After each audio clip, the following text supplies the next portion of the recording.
nibaza ko ikintu nyamukuru kandi gifitiye kampani cyangwa ibigo ibyo ari byo byose akamaro ni abantu.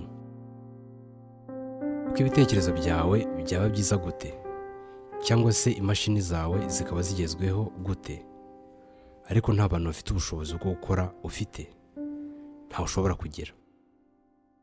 Ibi ba manager cyangwa ba boss barabyumva neza. Ni ukuvuga ngo ufashe ibikorwa byanjye ukabisenya, business yanjye ukayangiza, ariko ukansigira abakozi banjye twakoranaga, waba ukoze ibyenda kungana n'ubusa, kuko mu mezi make wagaruka ugatangazwa naho ngeze niyubaka. Abakoresha cyangwa abanyiri ibikorwa basobanukiwe neza ibimvuze. Kampani ni abantu bayikoramo, nta bindi.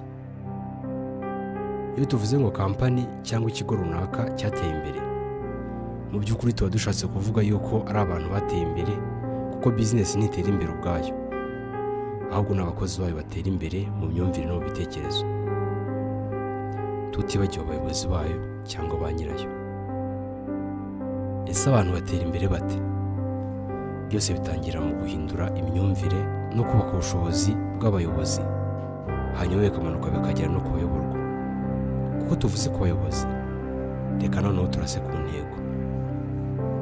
Wabwira umukozi wawe kwigirira icyizere, nawe ubwawe ntacyo wigirira. Ni ukuvuga ngo gufata imyanzuro kwawe nk'umuyobozi ari ikibazo. Ntiwabwira umukozi wawe kwiyubaha no kubaha abakozi bagenzi be, nawe ubwawe utiyubaha nta n'undi wubaha.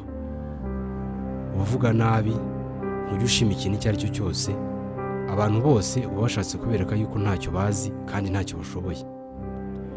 Biragoye ko wabwira umukozi kureka kuza ku kazi yasinze kuko akazi gapfa, mu gihe ari wowe musangira mu kabari, rimwe na rimwe akaza kugukura mu ferege wananiwe kwikuramo. Ntushobora kwigisha umukozi kuba uwo ari we udashaka no kumva ibyifuzo bye ku bijyanye n'akazi.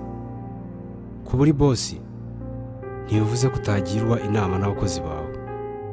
Ni ibyangombwa rero kubaha no guha agaciro ibitekerezo by'abakozi, kuko nibo bakora akazi bitirirwa.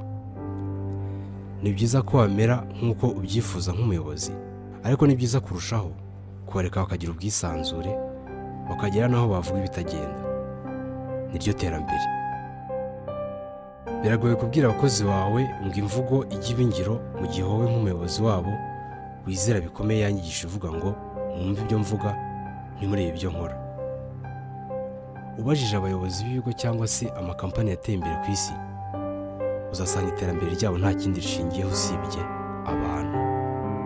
Ni ukuvuga ngo abakozi babo n'icyizere bafitiwe n'abakiriya babo. Ese ibikorwa byawe cyangwa business yawe itera imbere nk'uko byifuza? Niba igisubizo ari yego, buriya washyize mu bikorwa izi ngingo twavuzeho, wenda unarushaho, kuko hari byinshi tutavuze. Niba igisubizo ari hoya, uzashake murika bagufashe kugira icyo urusha abandi. Murakoze.